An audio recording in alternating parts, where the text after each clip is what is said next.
Hello दोस्तों, कैसे हैं आप। आशा करती हूँ कि आप अच्छे होंगे और मन लगाकर पढ़ाई कर रहे होंगे। दोस्तों, आप सबका स्वागत है मेरे YouTube channel exam warriors point पर, जिस पर हम केवीएस टीजीटी के विषय का अध्ययन कर रहे हैं, जिसमें हम हिंदी के एनसीईआरटी की किताब बसंत भाग 1 को पढ़ रहे हैं। और आज हम पाठ 4 चाँद से थोड़ी गप्पे नामक पाठ को पढ़ेंगे, जो कि एक कविता है और इसके जो रचनाकार हैं वो हैं शमशेर बहादुर सिंह। और इन्होंने इस कविता में चाँद की विशेषता बताई है और ये विशेषता एक लड़की द्वारा बताई गई है। तो परीक्षा में ये प्रश्न बन सकता है कि चाँद से थोड़ी सी गप्पे, इसमें कौन है, एक लड़का है, एक लड़की है, या लड़का और लड़की दोनों हैं, या इनमें से कोई नहीं। तो आप सब इसको याद रखिएगा कि इस कविता में एक लड़की है जो चाँद से बातें कर रही है और उसकी विशेषता बता रही है। तो चलिए दोस्तों, हम सेशन की शुरुआत करते हैं। और अगर आप इस चैनल पर नए हैं तो चैनल को सब्सक्राइब ज़रूर कर लें, ताकि ऐसे ही वीडियो आपको आगे भी मिलती रहें। पाठ है चाँद से थोड़ी सी गप्पे। इसमें 10-11 साल की एक लड़की है जो चाँद से कहती है, गोल है खूब मगर आप तिरछे नज़र आते हैं ज़रा, आप पहने हुए हैं कुल आकाश तारों जड़ा, सिर्फ मुंह खोले हुए हैं अपना गोरा चिट्टा गोल मटोल। और आगे कहती है, अपनी पोशाक को फैलाकर हुए चारों सिमत, आप कुछ तिरछे नज़र आते हैं जाने कैसे खूब हैं गोकी। वाह जी वाह, हमको बुद्धू ही नीरा समझा है, हम समझते ही नहीं जैसे कि आपको बीमारी है। आप घटते हैं तो घटते ही जाते हैं और बढ़ते हैं तो बस यानी कि बढ़ते ही चले जाते हैं। दम नहीं लगते हैं जब तक बिल्कुल ही गोल ना हो जाए बिल्कुल गोल। यह मरज आपका अच्छा ही नहीं होने में आता है। तो इस तरह से हमने देखा कि यह जो बच्ची है ये चाँद से बातें करते हुए कह रही है कि आपको क्या कोई ऐसी बीमारी है जिससे आप घटते और बढ़ते रहते हैं। गोल हैं खूब, मतलब वह चाँद को कहती है कि आप बहुत गोल हैं, मगर फिर भी आप थोड़े से तिरछे नज़र आते हैं। आप पहनने को तो आप पूरा आकाश जो तारों जड़ा हुआ है उसको ओढ़े हुए हैं, लेकिन फिर भी मुंह खोले हैं अपना गोरा चिट्टा। मतलब पूरा का पूरा आकाश आपने ओढ़ लिया है जिस पर तारे जड़े हुए हैं, लेकिन फिर भी आप खुद को इतने गोरे चिट्टे और गोल मटोल दिखाते हैं। अपनी पोशाक को फैलाए हुए चारों सिमत, मतलब आपने अपनी जो पोशाक है ये काला आकाश, इसको चारों तरफ इतना ज़्यादा फैला दिया है। आप कुछ तिरछे नज़र आते हैं जाने कैसे खूब हैं गोकी, मतलब आप इसके बावजूद भी आप बहुत ही थोड़े तिरछे नज़र आते हैं। वाह जी वाह, हमको बुद्धू ही नीरा समझा है, हम समझते नहीं हैं क्या। ये लड़की कहती है कि आपको क्या लगता है कि मुझे समझ में नहीं आता, मुझे तो ये पता है कि आपको कोई बीमारी है। जैसे आप जब घटने लगते हैं तो बस घटते ही चले जाते हैं, और जब बढ़ना शुरू करते हैं तो बढ़ते ही चले जाते हैं। तो यह एक आपकी बीमारी है, तो आप इसका इलाज कराइए। यह मरज़ जो है, यानी यह बीमारी जो है, यह अच्छी नहीं है। तो यह इस पाठ में शमशेर बहादुर सिंह ने बच्ची के माध्यम से चाँद से उसकी जो बातें हुई है उसको दिखाया है और उसके चाँद की विशेषताओं को इसमें बताने का प्रयास किया है। उम्मीद है कि आपको ये पाठ समझ में आया होगा। तो चलिए हम अभ्यास प्रश्न में भी समझ लेते हैं।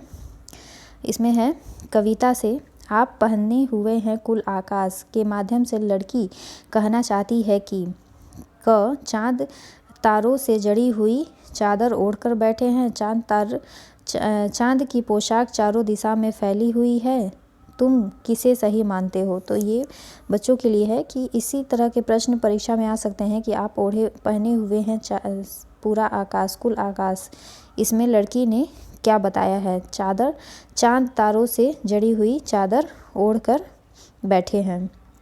फिर है दिन, पूर्णिमा और अष्टमी से पूर्णिमा के बीच। तो ये इसमें ये पूछ रहा है कि कवि ने चाँद से गप्पे किस दिन लगाई होगी। इस कविता में आई बातों की मदद से अनुमान लगाओ और बताओ। तो ये अनुमान लगाना है इसमें और बताना है।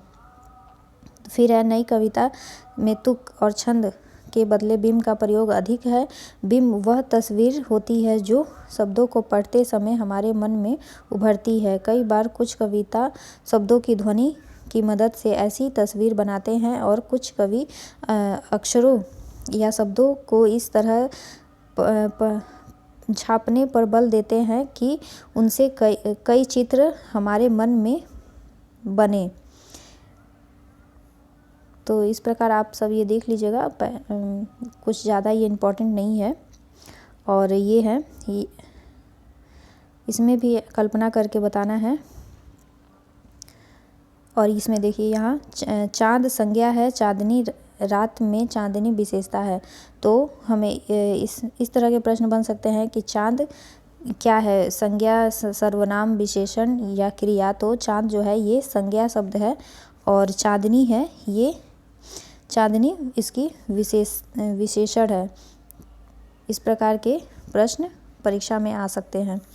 फिर अगला है इन विशेषणों के लिए एक एक शब्द, एक एक उपयुक्त संज्ञा भी लिखो। तो गुलाबी पगड़ी में बताना है कि इसमें क्या विशेषण है। तो जो पगड़ी है ये गुलाबी है, तो ये जो गुलाबी शब्द है ये विशेषण है। फिर मखमली घास, तो घास कैसी है, मखमली, ये मखमली शब्द इसकी विशेषता है। कीमती गहने जो हैं ये कीमती हैं, ये इसकी विशेषता है। ठंडी रात, तो ठंडी जो है ये विशेषण है। फिर फूल, जंगली फूल, तो फूल कैसे हैं, जंगली हैं। और भाषा, कश्मीरी, भाषा कैसी है, कश्मीरी है। तो इस तरह से इसकी विशेषता जो है वो है। गोल और मटोल, गोरा चिट्टा, इस तरह के शब्द भी परीक्षा में आ सकते हैं। युग्म में पूछ सकता है कि ये कैसे शब्द हैं। फिर यहाँ नीचे देख लीजिए, कुछ कहने को, पृथ्वी के चारों ओर भ्रमण करते हुए चंद्रमा भी पृथ्वी के साथ साथ सूर्य का परिभ्रमण करता है। इन्हीं दोनों परिभ्रमणों से वर्ष और मास की गणनाएं होती हैं। सामान्यतः 30 दिनों के महीने होते हैं, जिन्हें चंद्रमा की वार्षिक गति को 12 महीनों में विभाजित करके निर्धारित किया जाता है। 30 दिनों में 15 दिनों के 2 पक्ष होते हैं। जिन 15 दिनों में चंद्रमा बढ़ते बढ़ते पूर्णिमा तक पहुंचता है उन्हें शुक्ल पक्ष, और जिन 15 दिनों में चंद्रमा घटते घटते अमावस्या तक पहुंचता है उसे कृष्ण पक्ष कहते हैं। इसी तरह एक वर्ष के 12 महीने में 6 माह के 2 अयन होते हैं। इन 6 महीनों में मौसम का तापमान बढ़ता है उसे उत्तरायण, और जिन 6 महीनों में मौसम का तापमान घटता है उसे दक्षिणायन कहते हैं। संवत के 12 महीनों के नाम इस प्रकार हैं: चैत्र, वैशाख, ज्येष्ठ, आषाढ़, श्रावण, भाद्रपद, अश्विन, कार्तिक, मार्गशीर्ष, पौष, माघ और फाल्गुन। और आगे है, अंग्रेजी कैलेंडर के वार्षिक गणना सूर्य के चारों ओर पृथ्वी के परिभ्रमण की अवधि के अनुसार 365 दिनों की होती है। इसके महीने की गणना पृथ्वी के चारों ओर चंद्रमा के परिभ्रमण पर आधारित नहीं है। इसमें वर्ष के 365 दिन को ही 12 महीने में विभाजित किया गया है।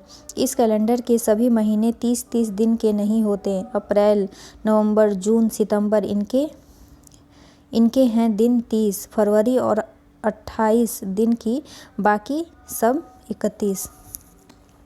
तो दोस्तों इस प्रकार हमने इस पाठ को पूरा पढ़ लिया है और उम्मीद है कि आपको ये समझ में भी आया होगा। और आप इस चैनल को अधिक से अधिक लोगों तक शेयर करें ताकि सबको इससे फ़ायदा मिल सके और परीक्षा में हम इस तरह से ही पाठ को पढ़कर 100 में से 90+ नंबर लाने की कोशिश करेंगे।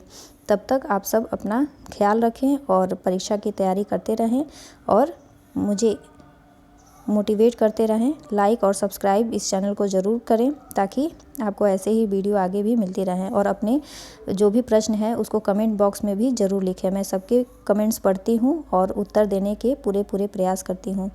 तो तब तक के लिए आप सबका धन्यवाद।